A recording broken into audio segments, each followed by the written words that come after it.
अगं काल ना तुझी मैत्रीण माझ्या स्वप्नात आलती बघ. एकटीच आली असेल. हा पण ते तुला कसं कळलं? ती जनावर माझ्या स्वप्नात आलता ना. स्वप्न मला पण पडतात. अगं चपाती वाढकी. संपली चपाती. असं कसं संपली? जसं काल मार्केटमध्ये गेल्यावर साडी घ्या म्हणल्यावर तुमच्या खिशातले पैसे संपलते का नाही, तसंच चपाती संपली. तुम्ही माझा आयफोन बघितला का? नाही बुवा, नाही बघा. असल्यावरच बघ चाल की. मला काय घेऊन दिला का आयफोन? आधी घेऊन द्या. माझ्या फॉर्च्युनरची चावी बघितलीस का? नाही.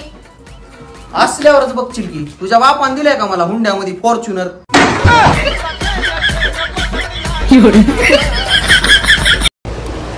अरे तुझ्या हृदयाच्या सगळ्यात जवळ कोण आहे? बरगड्या. ए निर्मला, एक वाटी साखर दे ना. माझ्या सासूचे कुत्रे आले, म्हणजे पाहुणे आले. नाहीये.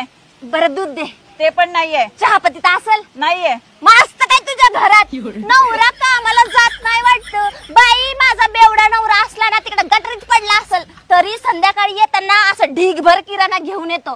तुला लागत असेल तर सांग मला, देते तुला वाटी काय पातीला भरून. भिकारडी कुठली? रोज काय ना काय तर मागायला येते आणि हिचं मोठं बोलून जात्या. भावांनो, तुम्हाला मी खरं सांगते, दुसऱ्याची कार्टी सांभाळणं खूप कठीण काम असते. तू कोणाचं कार्ट सांभाळतेस? सासूबाईचं.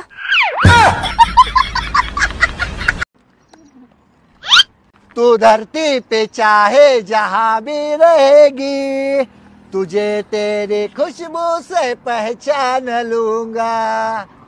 ए तुझा आवाज लय भारी आहे. भंगार विकायला चालू कर की. ए बंगार वाले, ये बंगार वाले बंगार. आव गुरुच्या शाळेतून फोन आला होता. त्याच्या मॅडमनं बोलवलं म्हणे हा गुरु लयच धिंगाणे करते म्हणे. जाय ना मग त्याच्या शाळेत. मी काय जाऊ त्याच्या शाळेत? तो घरी धिंगाणे करते तर मी त्याच्या मॅडमला बोलवतो काय?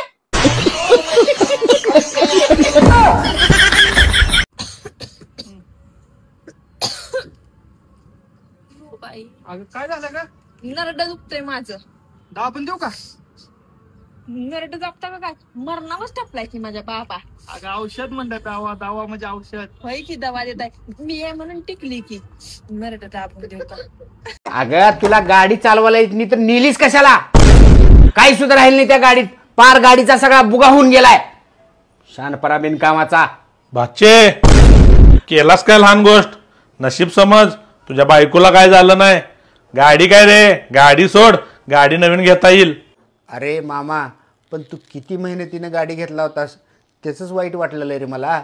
म्हणजे माझी गाडी नाही, तुझी गाडी घेऊन गेलती ही ना. माझी गाडी मित्रांनी घेऊन गेलत. अरे गाडी घेऊन फक्त 1 वर्ष झाले रे. अजून गाडीचे हप्ते पिटायचे आहेत आणि कालच इन्शुरन्स संपलाय.